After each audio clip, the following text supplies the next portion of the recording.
जब कहीं से या तो साइनाइड आए या बीओडी सीओडी की डिमांड ज़्यादा हो जाए और ऑक्सीजन ज़्यादा चाहिए, नदी में नहीं मिलता, मछलियाँ मर जाती हैं। और ये तभी होगा जब जो फैक्ट्री है, कोई इंडस्ट्री है, उसके अंदर से ऐसा पदार्थ निकलता है जो बीओडी सीओडी को बढ़ा देता है, साइनाइड का अंश रहता है उसमें। अब हमारे यहाँ दिक्कत ये है कि जो हम तो देख रहे थे आज स्टेट पोल्यूशन कंट्रोल बोर्ड का साइट, कोई डाटा उसमें नहीं मिलता है।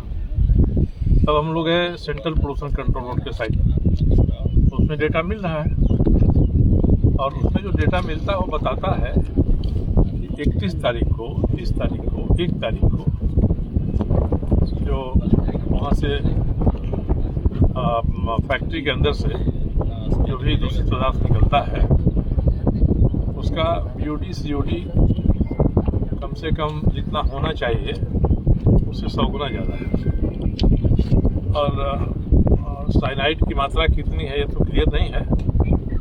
होना ये चाहिए कि जो फैक्ट्रियाँ इस तरह का दूषित बहिस्राव करती हैं उनमें इंटरलीकिंग होना चाहिए कि अगर एक लिमिट से ज़्यादा ये बढ़ गया तो अपने ही वहाँ फैक्ट्री का वो यूनिट बंद हो जाएगा। कहीं कोई इंटरलीकिंग का प्रोविज़न यहाँ नहीं है और राज्य प्रदूषण नियंत्रण बोर्ड के पास तो कुछ है ही नहीं। लगता है कि केवल आवारागर्दी करने वाला संस्थान है, केवल आपको एनओसी दे देना है और घूम घूम के फैक्ट्रियों से पैसा वसूलना है, सर्टिफिकेट दे देना है। हमारे जो उपायुक्त होते हैं जिला के, ये जिला पर्यावरण समिति के अध्यक्ष होते हैं। आपके माध्यम से मैं उनसे मांग करता हूँ जो टाटा इस चीज़ का data central pollution control board के साइट से निकाल लें और तब ये पूछें कि ऐसा क्यों है। और राज्य प्रदूषण नियंत्रण बोर्ड के जो अधिकारी हैं उन पर तो सीधे कार्रवाई होनी चाहिए, क्योंकि वो कुछ नहीं कर रहे हैं, केवल आवारागर्दी कर रहे हैं। सर, नदियों की चिंता बार बार दिखाते आए हैं। नदियों के पानी की जांच के बाद कैसे नदियां बच पाएंगी अगर ऐसे मछलियां मरती रही, कंपनियों को इस तरह से खुली आज़ादी मिलता रहा? तो नदी नहीं बचेगी। हम लोग अगले 22 और 23 मई को देश भर के जो नदियों पर काम करने वाले लोग हैं वो मिलकर जमशेदपुर में 2 दिन का सेमिनार कर रहे हैं कि नदियों पर और पर्वतों पर ये स्पष्ट कानून बनना चाहिए। पहाड़ बर्बाद हो रहे हैं, उनका संरक्षण संवर्धन होना चाहिए, कोई कानून नहीं है इसमें। नदियों में जल संसाधन विभाग के नाते कुछ कानून है, मगर पर्यावरण के नाते नदियों पर भी कोई कानून नहीं है।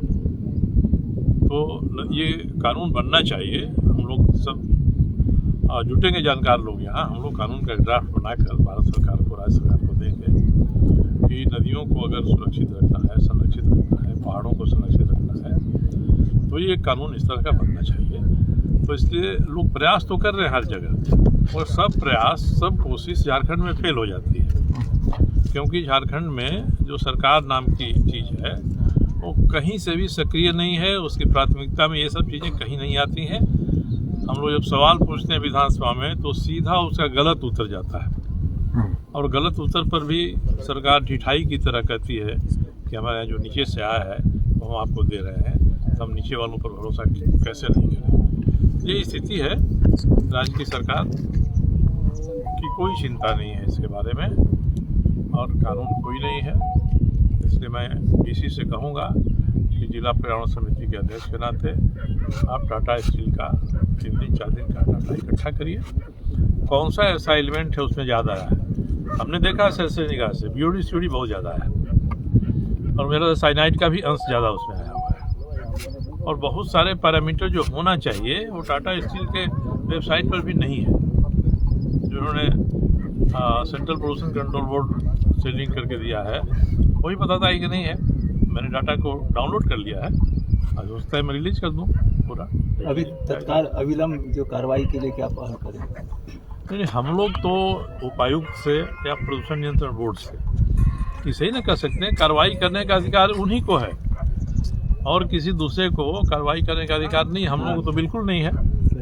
तो नदी की सेहत ऐसी है, यहाँ खड़ा होने पर दुर्गंध आ रही है, बड़े पैमाने पर मछलियाँ मरी हैं। इसका मतलब कि लगातार 3 दिन 4 दिन तक फैक्ट्री के भीतर से ऐसा दूषित बहिस्राव निकला है लगातार निकला है, जिससे नदी का पानी दूषित हुआ है।